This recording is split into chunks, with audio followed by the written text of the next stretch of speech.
guys, and welcome to another episode of Food with Dottie. Today I wanted to try something a little bit different.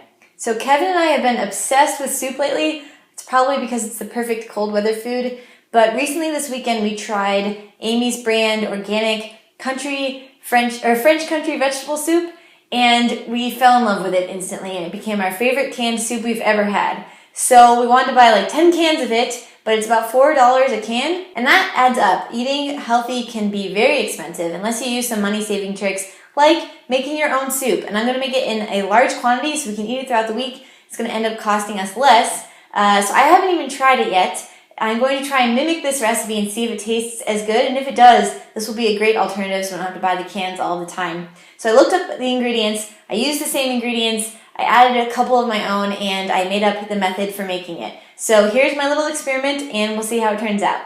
First, I started with all the ingredients I already knew were in the soup that were listed on the Amy's website. Then I added some olive oil to a pot and added 1 chopped yellow onion and 4 diced cloves of garlic. Then a little bit of salt and pepper, and I let those kind of saute until the onions were translucent and the garlic was fragrant.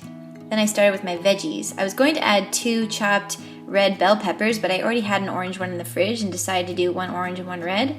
I added 2 chopped zucchini and 1 package of baby Bella sliced mushroom. And make sure to add olive oil as you need it as we go. And 1 can of white beans and 2 diced tomatoes. So far, all of these ingredients I already knew were in the soup. This next one wasn't specifically mentioned, but I think there was tomato paste in it because it was such a red soup. So I added 2 tablespoons of tomato paste and 3 cups of vegetable broth. You may want to add a little bit less or a little bit more depending on what consistency you're looking for in your soup. So I kept the container nearby in case I wanted to add any more, but I started with 3 cups. Because this was a French soup, I decided to use herbs of Provence, which I got for Christmas, and it's a blend of southern French herbs. And if you don't have this, that's okay. You can use a combination of the following: rosemary, thyme, oregano, and basil.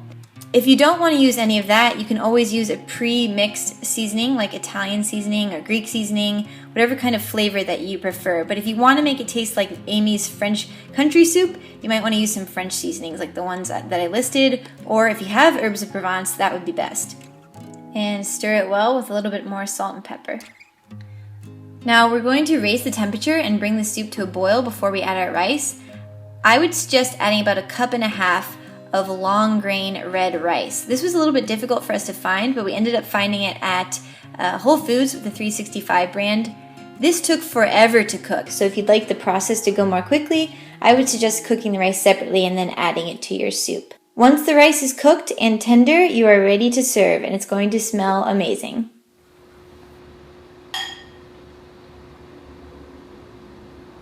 It tastes very similar to that soup. I think Kevin's going to really like this. I'm really proud of myself. I convinced him to try it. The rice needs to be cooked a little bit longer, but